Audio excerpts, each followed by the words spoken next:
وما خلقنا السماء والأرض وما بينهما باطلا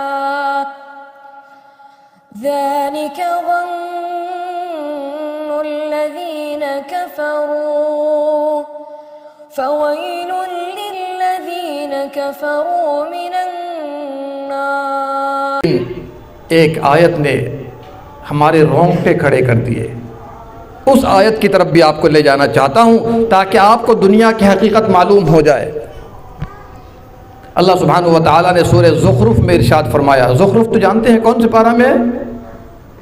سورہ زخرف کون سے پارہ میں ہے؟ بہت مشکل سوال ہو گیا لگتا ہے۔ یہ 25ویں پارہ میں ہے، یہ بھی ذہن میں رکھیے۔ زخرف،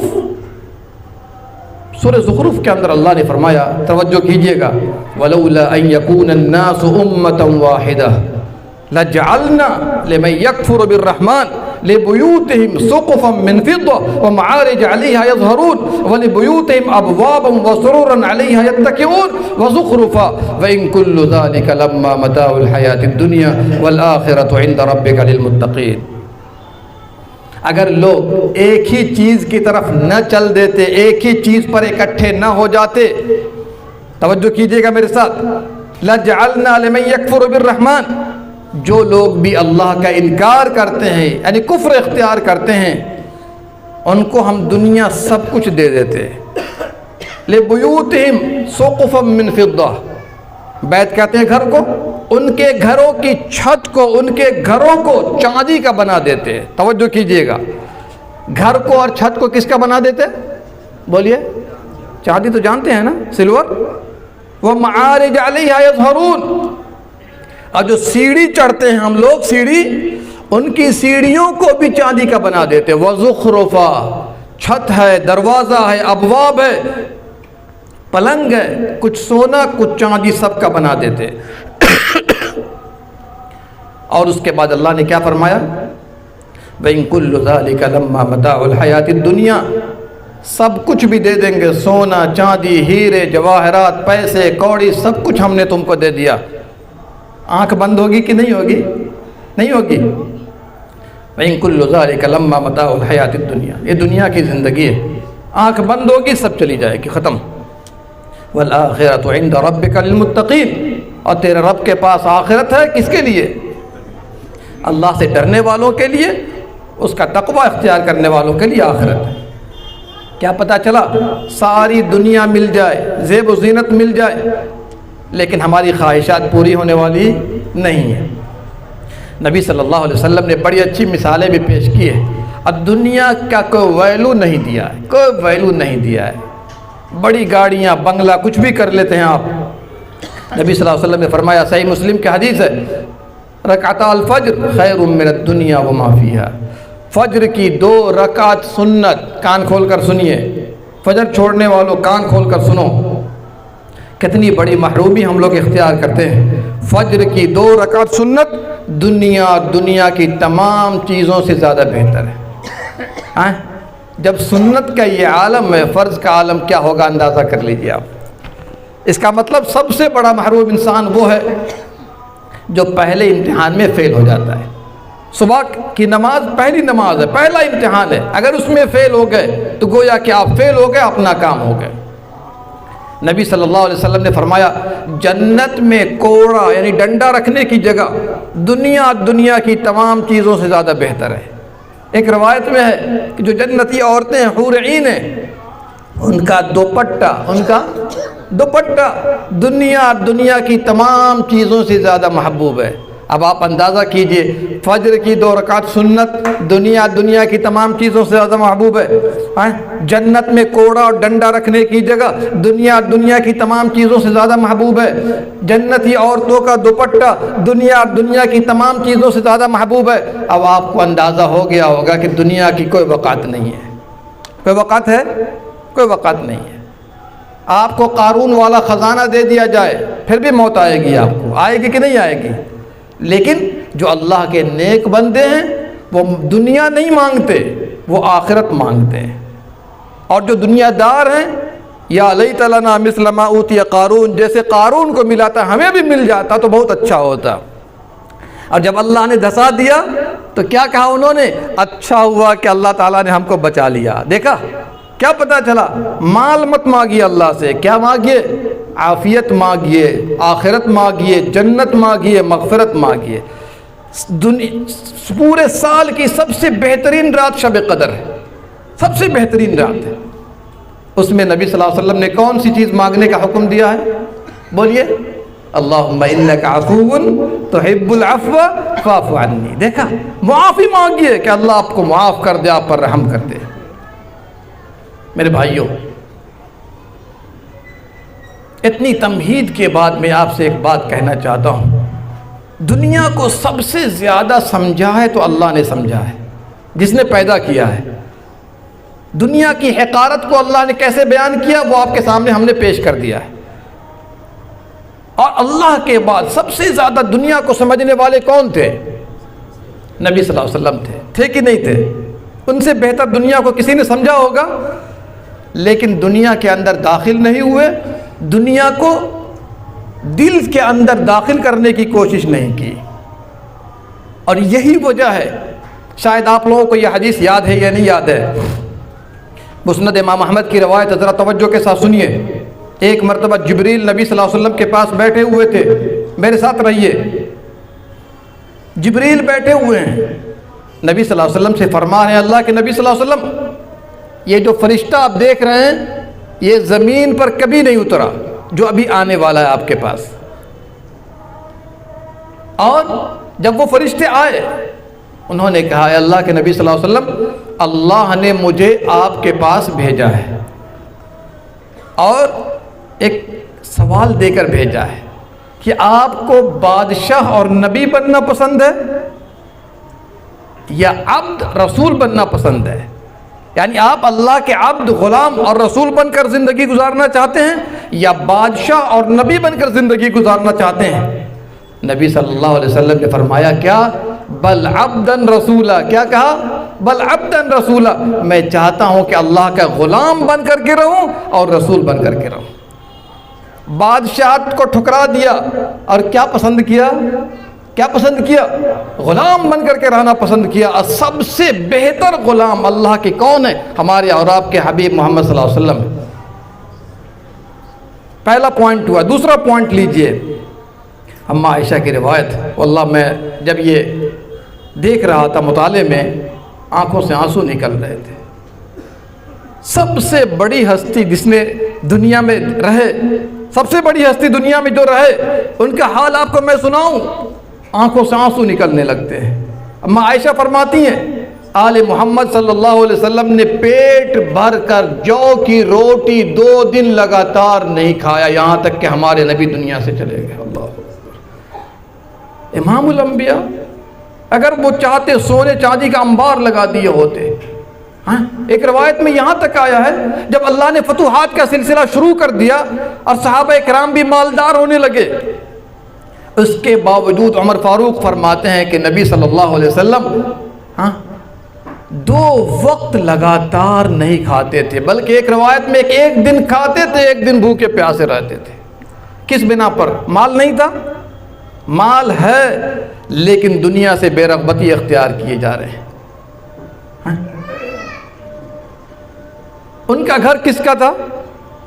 بولیے، ان کا گھر کس چیز کا تھا؟ مٹی کا تھا۔ ان کا بستر کس چیز کا تھا؟ بولیے، اپنے نبی کی معرفت آپ کو ہونی چاہیے۔ بستر کس چیز کا تھا؟ چمڑے کا تھا، جس کے اندر حشو من لیف، یعنی کھجور کا جو ہم لوگ صاف کرتے ہیں، جھاڑتے ہیں کھجور کے درخت کو، اس کو بھر بھر کے تکیہ بنا دیا گیا تھا، بستر بنا دیا گیا تھا۔ اللہ، ایک مرتبہ نبی صلی اللہ علیہ وسلم بستر پر لیٹے ہوئے تھے۔ اب بستر یہی ہے جو آپ کے سامنے میں نے پیش کیا ہے۔ عبداللہ ابن مسعود رضی اللہ عنہ تشریف لائے، نبی صلی اللہ علیہ وسلم اٹھ کے بیٹھ گئے، دیکھا کہ دونوں پہلو پر نشان پڑ گیا ہے۔ آدمی آرام سے نہیں سو سکتا آج کے گدے سے، گدے میں بھی تکلیف ہے، اور اس زمانے میں نبی صلی اللہ علیہ وسلم جس پر سو رہے تھے پہلو پر نشان پڑ جاتا تھا۔ عبداللہ ابن مسعود نے کہا، اللہ کے نبی صلی اللہ علیہ وسلم، اگر آپ چاہتے ہیں تو ہم لوگ نرم تکیہ دے دیں، نرم بستر دے دیں، کیا فرمایا؟ ٹھیک ہے لا کے دے دو. کیا فرمایا؟ مالی ولد دنیا، مجھے دنیا سے کیا سروکار ہے جی، دنیا سے کیا سروکار ہے. میں تو دنیا میں ایسا رہنے والا ہوں جیسے گرمی کے زمانے میں ایک آدمی درخت کے نیچے آرام کرنے کے لیے بیٹھا، ثم راح وترکھا، تھوڑی دیر بیٹھا آرام کے لیے، پھر اٹھا اور چلنا شروع کر دیا، جانا شروع کر دیا. یہ ہماری حالت، یہ بستر کا حال ہے. صحیح مسلم کی وہ حدیث یاد رکھیے، ہمیشہ میں اس سے مرعوب ہو جاتا ہوں، ہمیشہ مرعوب ہو جاتا ہوں. ایک مرتبہ عمر فاروق رضی اللہ عنہ گھر میں تشریف لائے. گھر میں تشریف لاتے ہی دیکھا صرف آپ کے پاس ازار ہے. کیا ہے؟ دنیا سے بے رغبتی پر غور کیجئے، آپ ان کے امتی ہیں، آپ ان کے امتی ہیں، کلمہ پڑھنے والے، محبت کرنے والے، بلکہ عشق کا دعویٰ کرنے والے لوگ موجود ہیں. صرف نیچے والا ازار ہے، اوپر بھی کپڑا نہیں ہے. عمر فاروق آئے، بیٹھے، اور بیٹھنے کے بعد ادھر ادھر دیکھا تو دیکھا اللہ اکبر، 1 صاع جو ہے، کتنا؟ جو 2.5 پونے 3 کلو کے برابر ہوتا ہے. اور کیا ہے؟ پورے گھر کا اثاثہ. ذرا غور کیجئے گا، دیکھا کہ ایک مسالہ ہے جس کے ذریعے چمڑے کو پاک کیا جاتا ہے، دباغت دی جاتی ہے، وہ بھی ہے. اور کچھ ہے ہی نہیں، کچھ نہیں ہے. لگے رونے کے لیے، رونا شروع کر دیا. نبی صلی اللہ علیہ وسلم نے فرمایا اے عمر کیوں رو رہے ہو؟ کہا اللہ کے نبی صلی اللہ علیہ وسلم آپ امام الانبیاء ہیں، خاتم المرسلین ہیں، آپ جو چاہیے گا وہ مسئلہ حل ہو جائے گا آپ کا، لیکن یہ دیکھ رہا ہوں پورے گھر کا اثاثہ، پورے گھر کا سامان کیا ہے؟ بدن پہ چادر نہیں ہے، اس کے بعد تھوڑا سا جو ہے 1 صاع، اور اس کے بعد کیا ہے؟ وہ مسالہ ہے، باقی کچھ نظر نہیں آ رہا ہے. رونا شروع کر دیا. اگر آپ ہوتے تو کیا کرتے؟ اور عمر فاروق نے کہا اے اللہ کے نبی صلی اللہ علیہ وسلم، قیصر و کسریٰ کے بادشاہ نہروں میں ہیں، درختوں میں ہیں، بڑے پھل ہیں، بڑی فیسلٹیز ہیں ان کے پاس، اگر آپ چاہیے تو ہم لوگ انتظام کر دیتے ہیں، اللہ آسان کرے گا. اللہ اکبر. عمر فاروق رضی اللہ عنہ کی بات پر، سوال پر ہمارے پیارے حبیب صلی اللہ علیہ وسلم نے کیا فرمایا؟ عمر کیا تمہیں پسند نہیں ہے کہ ہمارے لیے آخرت میں ہو اور ان کے لیے دنیا میں ہو؟ کیا تمہیں پسند نہیں یہ سب چیزیں جن کا ذکر تم نے ابھی کیا ہے ہمارے لیے آخرت میں ہو اور ان کے لیے دنیا میں ہو؟ کیا پتہ چلا میرے بھائیوں، دنیا میں ایسے رہیے کہ ہم دنیا کو اپنے ہاتھ میں رکھیں، دل میں نہ رکھیں. اور دل میں گھسانے کا نتیجہ ہے کہ آج ہم دنیا کی طرف بھاگ رہے ہیں، رات کو سوتے بھی ہیں تو خواب اسی کا دیکھتے ہیں. اگر ہاتھ میں رکھیں گے، ضرورت پوری کرنے کے لیے رکھیں گے، دین سے بے رغبتی کبھی نہیں ہوگی، دین سے غفلت کبھی نہیں ہو سکتی ہے. یہ غفلت اسی وقت پیدا ہوتی ہے جب ہم اس کو اپنے دل میں بساتے ہیں اور اس کے لیے صبح شام دن اور رات سوچ فکر، یہاں تک کہ لوگ ڈپریشن میں چلے جاتے ہیں، پریشان ہو کر کے دوا کھاتے ہیں، شوگر کی بیماری کرتے ہیں. سب کا خلاصہ کیا ہے؟ دنیا داری، اور اس کے اندر اتنے لوازمات ہمارے اندر آ چکے ہیں. میرے بھائیو، دنیا چند روزہ زندگی ہے، جہاں اے برادر نماند بکس، دل اندر جہاں آفری بندوبست. میرے بھائی، یہ دنیا نہ کسی کے ساتھ رہی ہے نہ کسی کے ساتھ رہے گی. دل لگانا ہو تو اللہ کے ساتھ لگاؤ، دنیا پیدا کرنے والے کے ساتھ لگاؤ. توجہ کے ساتھ سنیے، مکن تک یا بر ملک دنیا و پشت. شیخ سعدی کا شعر ہے یہ، مکن تک یا بر ملک دنیا و پشت کہ بسیار کشچوں تو پرورد و کشت. دنیا پر ٹیک مت لگانا، بھروسہ مت کرنا. دنیا نے بہتوں کو پالا ہے اور مار ڈالا ہے. جو آہنگ رفتن کنت جان پاک، چبر تخت مردن چبر روئے خاک. جب پاک جان دنیا سے نکلنے کا ارادہ کر لیتی ہے، کیا تخت پر مرنا کیا خاک پر مرنا سب برابر. کیا آپ کو وہ واقعہ یاد نہیں ہے جب نبی صلی اللہ علیہ وسلم کی وفات ہو رہی تھی؟ سامنے کٹورا پانی کا رکھا ہوا تھا اور آپ صلی اللہ علیہ وسلم بار بار اپنے چہرے پر پانی مار رہے تھے اور کیا فرماتے؟ ان للموت لسکرات، دنیا سے جا رہے ہیں، پوری ذمہ داری ادا کر دی. حالانکہ فاطمہ رضی اللہ عنہا کا مشہور جملہ آپ کو یاد ہے، وا کرب ابتا، اے میرے باپ کی تکلیف. پیارے نبی صلی اللہ علیہ وسلم نے فرمایا تھا فاطمہ تمہارے باپ پر آج کے بعد کوئی تکلیف نہیں آئے گی. اللہ اکبر. دنیا سے رخصت ہو رہے ہیں، فکر اپنی امت کی ہے، فکر نیک اعمال کی ہے. جا رہے ہیں اور کیا کہہ رہے ہیں؟ کیا کہہ رہے ہیں؟ الصلاۃ الصلاۃ وما ملکت ایمانکم، لوگوں نماز کا خیال رکھنا، نماز کا خیال رکھنا، اپنے ماتحتوں کا بھی خیال رکھنا۔ جس دن آپ کی وفات ہوئی، کون سا دن تھا وہ؟ کون سا دن تھا؟ پیر کا دن تھا۔ کون سا وقت تھا؟ بولیے۔ اس دن فجر کی نماز جانے کی سکت نہیں ہے، طاقت نہیں ہے، پردہ کھول کے دیکھ رہے ہیں، پھر پردہ بند کر دے رہے ہیں۔ توجہ کیجئے، پھر پردہ ہٹا رہے ہیں۔ ایک بار آپ نے مسکرا دیا، پھر پردہ بند کر دیا۔ یہ مسکرانا اس بات پر دلیل کہ جب لوگ فجر کی نماز کا اتنا اہتمام کریں گے، ان کے بارے میں ہمیں کوئی غور فکر یا سوچ فکر کرنے کی ضرورت نہیں ہے، یہ کامیابی کی طرف چل چکے ہیں۔ دنیا اور آخرت دونوں کو آپ ذرا مقابلہ کر کے دیکھیے تو آپ کو یہی بات سمجھ میں آئے گی، میرے بھائیو، ہم دنیا کے لیے پیدا نہیں ہوئے ہیں۔ الدنیا سجن للمؤمن، مومن کے لیے قید خانہ ہے۔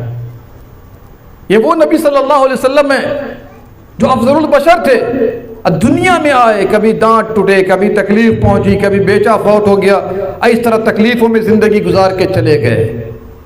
جب انہیں تکلیف آئی ہے تو آپ کو بھی تکلیف آئے گی، لیکن دین کو کبھی ہاتھ سے جانے نہیں دیا، دین سے کبھی غافل نہ ہوئے، عبادات سے کبھی غافل نہ ہوئے۔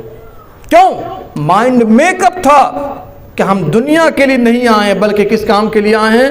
آخرت کی تیاری کرنے کے لیے آئے ہیں۔ اور اسی لیے کہا موت کو ہمیشہ یاد رکھو، موت کو ہمیشہ یاد رکھو۔ ترمذی کی روایت ہے، اکثروا ذکر حازم اللذات، لذت توڑنے والی موت کو برابر یاد کیا کرو۔ اور صرف یاد ہی نہیں کرنا بلکہ اپنے ساتھیوں کے اندر اس کا ذکر بھی ہونا چاہیے۔ ابن ماجہ کی روایت ہے، صحابہ کرام ایک صحابی کی تعریف کر رہے تھے، نبی صلی اللہ علیہ وسلم پہنچ گئے، کہا کیا بات کر رہے تھے؟ کہا فلاں صحابی کی ہم لوگ تعریف کر رہے تھے۔ اچھا یہ بتاؤ، فلاں وہ ساتھی موت کو یاد کرتا تھا مجلس میں یاد کرتا تھا؟ کہا کہ ہم نے تو نہیں سنا۔ کہا جس چیز کا تم تذکرہ کر رہے تھے تمہارا وہ ساتھی وہاں تک نہیں پہنچ سکا ہے۔ کیا پتا چلا؟ موت کو دل میں بھی یاد کرنا ہے، اور موت کو اپنے دوستوں میں بھی یاد کرنا ہے، سماج میں بھی یاد کرنا ہے، گھر میں بھی یاد رکھنا ہے۔ اگر لوگ موت کو یاد کر لیں اور یاد رکھیں، میں سمجھتا ہوں فوراً وہ توبہ کرے گا۔ کیوں؟ آنکھ بند ہوگی، ختم۔ ایک بڑے اچھے مؤلف ہیں عرب دنیا کے، جن کا ابھی چند دنوں پہلے انتقال ہوا ہے، کہتے ہیں جب انسان مر جاتا ہے، بڑے پیسہ والا ہو، بڑا جائیداد والا ہو، مال و زر والا ہو، سب سے پہلے اس کا نام ختم ہوتا ہے۔ کیا کہتے ہیں؟ سب سے پہلے نام ختم ہوتا ہے۔ کیوں جی؟ اب لاش کو اٹھایا جائے۔ کیا کہتے ہیں؟ اب چلو لاش کو اٹھا کے چلو لے چلو۔ سبحان اللہ! دیکھا آپ نے؟ میرے بھائیو یاد رکھیے، دنیا آپ اس لیے آئے دنیا میں کہ آپ آخرت کی تیاری کریں۔ آخرت کی تیاری کی، آپ کامیاب ہیں۔ اور اسی لیے ترمذی کی روایت ہے، نبی صلی اللہ علیہ وسلم نے فرمایا، الکیس من دان نفسہ وعمل لما بعد الموت۔ عقل مند ہوشیار کون ہے؟ جو اپنی عمر کو غنیمت سمجھ لے اور موت کے بعد کی زندگی کے لیے عمل کرتا رہے۔ والعاجز من اتبع نفسہ ہواہا۔ بے وقوف احمق انسان وہ ہے جو اپنی خواہشات کا غلام بنا بیٹھا ہے اور اللہ پر آرزوئیں لگاتا ہے۔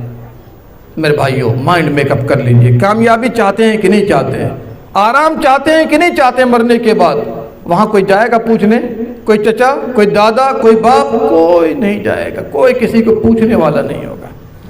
بلکہ ایک روایت میری نظر سے گزری، امام ابن کثیر رحمہ اللہ نے ایک روایت پیش کی ہے، جا کر اٹھا کر دیکھ لیجیے، یوم یفر المرء من اخیہ کی تفسیر میں کہا ایک باپ اپنے بیٹے کے پاس جائے گا۔ توجہ کیجئے گا، نیکیوں کی آج ہمارے پاس کوئی قیمت نہیں ہے، نیک اعمال کی کوئی قیمت نہیں۔ دنیا سجانے کی فکر میں نیک اعمال کو چھوڑ دیتے ہیں، اللہ کے بڑے سے بڑے قانون کو توڑ دیتے ہیں۔ ہمارے اندر صرف ایک بات ہے، دنیا مل جائے، پیسے مل جائے۔ ابن کثیر نے روایت پیش کی، سنیے، کہا باپ اپنے بیٹے کے پاس جائے گا، کہے گا بیٹا تو مجھے پہچانتا ہے؟ تو بیٹا کہے گا ہاں، آپ ہمارے ابا تھے، میں کیسا تھا تمہارے لیے؟ کہا آپ بہت اچھے تھے، بہت خیال رکھنے والے تھے۔ تو بیٹا ایک نیکی کی ضرورت ہے، صرف ایک نیکی کی، ایک نیکی دے دو۔ کہا ہے تو معمولی، لیکن آج میں دے نہیں سکتا، اس لیے کہ مجھے بھی معلوم نہیں کہ اگر یہ نیکی دے دوں گا تو میں کہاں جاؤں گا، جنت میں جاؤں گا کہ یہ جہنم میں جاؤں گا؟ نہیں دیا اس نے۔ باپ کو بیٹا ایک نیکی نہیں دیا جس بیٹے کے لیے باپ نے پوری زندگی لگا دی ہے۔ پھر یہی آدمی جائے گا اپنی بیوی کے پاس، توجہ کیجئے، بیوی سے بھی جا کے پہلے پہچان کروائے گا، بیوی تو مجھے پہچانتی ہے؟ ہاں میں تو، آپ ہمارے شوہر ہیں، میں کیسا تھا؟ بہت اچھے تھے، تمام چیزوں کا خیال رکھنے والے تھے۔ تو بیوی ایک نیکی دے دے میں جنت میں چلا جاؤں، بیوی کیا کہے گی؟ اسی کی ضرورت تو آج مجھے ہے، اسی کی ضرورت تو آج مجھے، ایک نیکی دینے کو کوئی تیار نہیں ہوگا۔ کس چیز پہ آپ بھروسہ کرتے ہیں؟ کیوں غفلت ہے؟ اقترب للناس حسابهم وهم فی غفلۃ معرضون، لوگوں کے حساب کا وقت قریب آ گیا اور لوگ غفلت میں اعراض کر رہے ہیں۔ کبھی سوچئے تو صحیح کہ اگر ہم دنیا سے چلے جائیں گے، لوگ آپ کو غسل دیں گے، ذرا امیجین کیجئے، تصور ملائیے تو، لوگ آپ کو غسل دے رہے ہیں، اللہ اکبر، لوگ آپ کو کفن پہنا رہے ہیں، لوگ آپ کو کندھوں پر لے کے جا رہے ہیں۔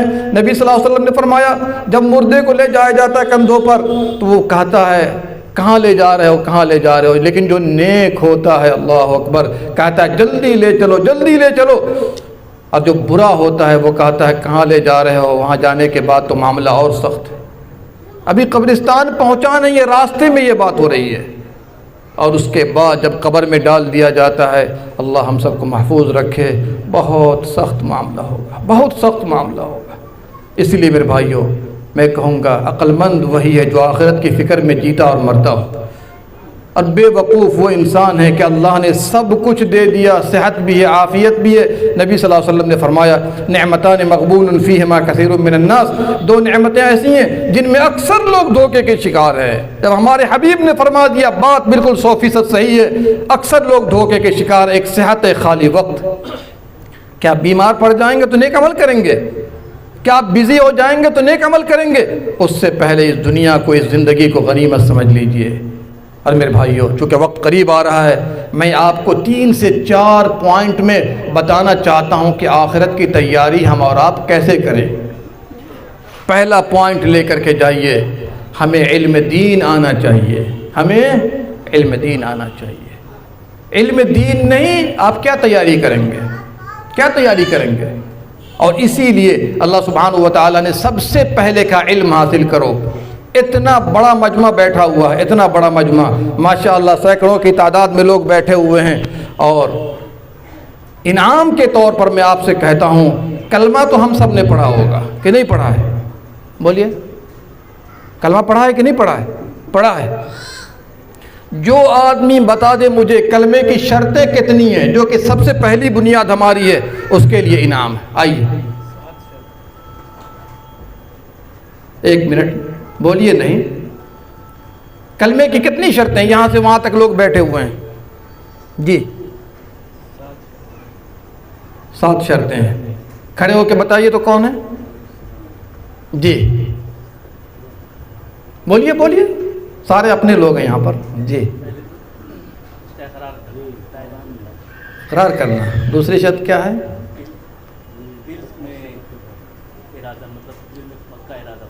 نہیں ہو پائے گا لگتا ہے، ہاں بولیے۔ اب بتائیے اتنے لوگ میں کتنا مشکل سوال ہو گیا لا الہ الا اللہ کے بارے میں، ایک یہاں سے اٹھا رہے، ایک لاسٹ سے اٹھا رہے، باقی سب لوگ کیا بیٹھے ہوئے ہیں؟ یہی ہم میں کمی ہے۔ میں نے آپ سے پہلے ہی کہہ دیا، یہی پہلے کہہ دیا، ہم لوگ بیس لیس ہیں۔ کیا ہیں؟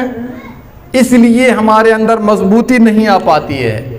اس سے پہلے کوئی سوال نہیں، اس کے بعد کوئی سوال نہیں کہ لا الہ الا اللہ کی کتنی شرطیں ہیں، بتائیے۔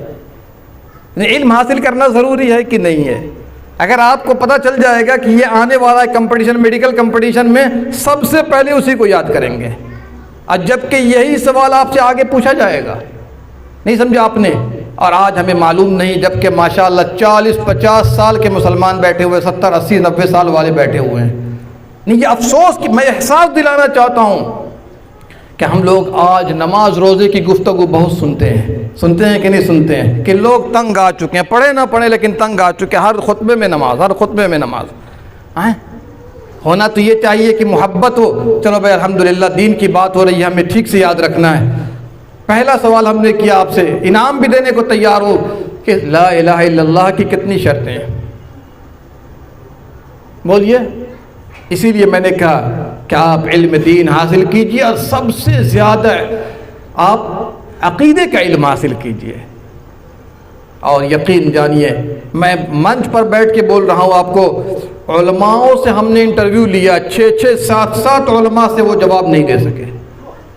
یہ کس بات کی دلیل ہے؟ بنیاد مضبوط نہیں، بڑے بڑے فقہی مسائل پر گفتگو چلتی ہے اور بحث ہوتی ہے.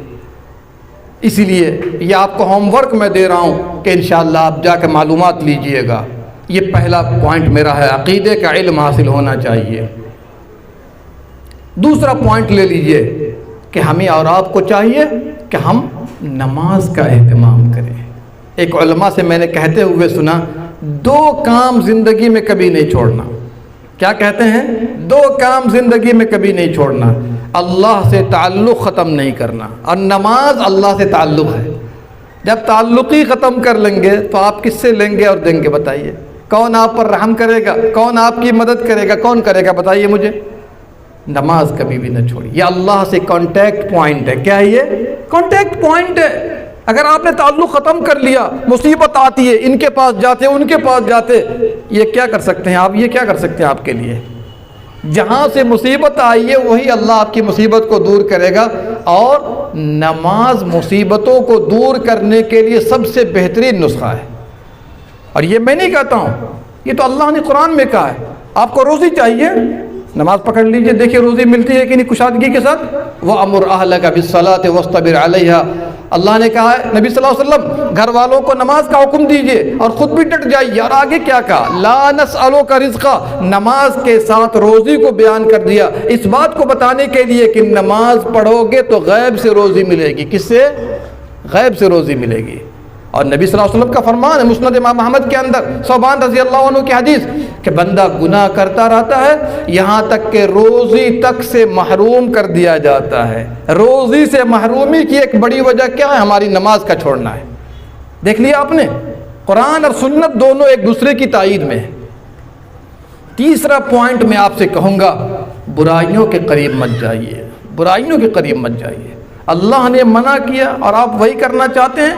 اور خاص طور پہ یہاں پر سارے نوجوان بیٹھے ہیں، تنہائی کے گناہ سے دور رہیے. کس سے؟ اور بالخصوص تنہائی میں جا کر یہ موبائل، اللہ اکبر، جو بھی کچھ ہمارے پاس تھا سب کو اس نے باہر کر دیا ہے. سب کو اس نے باہر کر دیا ہے. لڑکا لڑکی بچے بچیاں سب اس میں پڑھ کر دنیا اور آخرت سب کو تباہ کر رہے ہیں.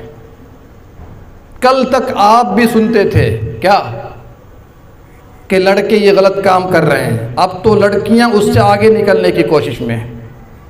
اب معاملہ بہت دور نکل گیا.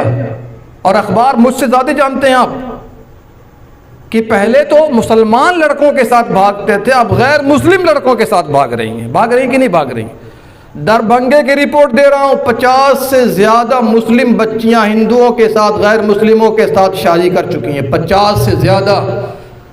جی کان کھول کر سن لیجئے، قبل اس کے کہ آپ کے گھر میں بھی باری آئے، ہوش میں آ جائیے، ہوش میں آ جائیے. یہ میں آپ کو کھول کے اس لیے بتا رہا ہوں کہ آپ ڈاٹا جا کر معلوم کر لیجئے ہر مہینے کہاں پر کیا ہو رہا ہے. پردہ پوشی مت کیجئے، بہت اہم معاملہ ہے. آپ دیکھتے رہ جائیں گے، بچیاں اور بچے آپ کے ہاتھوں سے نکل جائیں گے. کیوں؟ اس لیے کہ اس موبائل نے ساری تباہی ڈالی ہوئی ہے. اور ہم ماں باپ ہونے کے ناطے ہم پردہ ڈالنے کی کوشش کرتے ہیں، بچیوں کو منع نہیں کرتے، بچوں کو منع نہیں کرتے. کلکم راعٍ وکلکم مسئول عن رعیتہ. آپ نگہبان ہیں، آپ ذمہ دار ہیں. قیامت کے دن ماتحتوں کے بارے میں آپ سے سوال کیا جائے گا. کان کھول کر سنیے، بچیوں کو دین سکھائیے، جمعہ کے اندر لائیے تاکہ وہ خطبے سنیں. جب دین سے قریب رہیں گی تو برائیوں سے دور جائیں گی. اور یہ بھی بتائیے کہ غیر مسلموں کے ساتھ شادی کا برا انجام دنیا میں کیا ہوگا. مار کے آپ برابر سنتے ہوں گے، شادی ہوئی فلاں کی فلاں کے ساتھ، مار کاٹ کے پھینک دیا ہے. کبھی وہ کوٹے پہ بیچ دیتے ہیں، کبھی کچھ اور معاملہ بھی کر رہے ہیں. مجھے بتانے کی ضرورت ہے، میں تو صرف اشارہ کرنا چاہ رہا ہوں آپ کو. اور سب سے بڑا عذاب تو آخرت کا عذاب ہے. وَالْعَذَابُ الْآخِرَةِ أَكْبَرُ لَوْ كَانُوا يَعْلَمُونَ. اگر وہ کفر پر مریں گی تو ہمیشہ ہمیشہ جہنم میں رہیں گی. آپ کو بتائیے کیا اچھا لگے گا کہ آپ جنت میں جا رہے ہیں اور آپ کی بیٹی اور آپ کی بہو جہنم میں جا رہی ہے؟ اس لیے میرے بھائیو ہوش میں آئیے، مسلمان ہیں، غیرت پیدا کیجئے. کیا پیدا کیجئے؟ غیرت پیدا کیجئے کہ آپ کے اندر گھر کے اندر برائی ہے، دیکھیے، روکیے، سمجھائیے، بجھائیے، تاکہ کم از کم وہ بھی اسلام پر رہے، جنت کا چہرہ دیکھ سکے. اللہ ان کو بھی معاف کرے، اللہ ہمیں بھی معاف کرے. اور یہ موبائل رات کو اکیلے مت سونے دیجئے، نہ بیٹا کو نہ بیٹی کو. کیوں؟ جتنے بھی اللہ کے دشمن ہیں یہی موقع تلاشتے رہتے ہیں کہ بات کرنے کا جو اصل مناسب وقت ہے وہ رات کے 9-10 بجے کے بعد ہے، جب گھر کے سارے لوگ سو جاتے ہیں. اور یہ میں اس لیے کھول کے بتا رہا ہوں کہ یہ ذمہ داری ہے، بعد میں نہ کہنا کسی نے بتایا نہیں تھا. اور یہ پوری سازش ہے، پلاننگ ہے دشمنان اسلام کی. آپ الرٹ ہو کر کے رہیے. اور چوتھی بات جو میں آپ کو بتانا چاہ رہا ہوں شارٹ میں، وہ یہ ہے کہ آپ قرآن کا اہتمام کیجئے. ابھی میں نے بتایا تھا، دیکھیے تھوڑی سی گفتگو میں نے کی ہے، اور قرآن کی آیتیں، اللہ اکبر، ہمارے لیے ایک زندگی ہے. زندگی لما یحییکم. آپ قرآن کا مطابق میں اصل زندگی جو آخرت کی ہے اس کے لیے کچھ پیش کیا ہوتا. اللہ سبحانہ و تعالیٰ سے دعا گو ہوں رب العالمین ہم تمام لوگوں کو کہنے سننے سے زیادہ عمل کرنے کی توفیق دے. اللہ ہم سب کے گناہوں کو معاف فرما دے. اللہ ہم سب کے گناہوں کو معاف فرما دے. اللہ ہم سب کے گناہوں کو معاف فرما دے. باری تعالیٰ ہم سب کو نیکیوں سے محبت کرنے والا بنائے. جب تک دنیا میں زندہ رکھ اسلام پر قائم رکھ. جب دنیا سے رخصت کر ایمان پر، باری تعالیٰ ہمارے بچوں کو نیک بنا دے، ہماری بچیوں کو نیک بنا دے. ہم میں سے جو پریشان حال ہے اللہ ان کی پریشانی کو دور فرما. جو مقروض ہیں ان کے قرض کی ادائیگی کے اسباب کو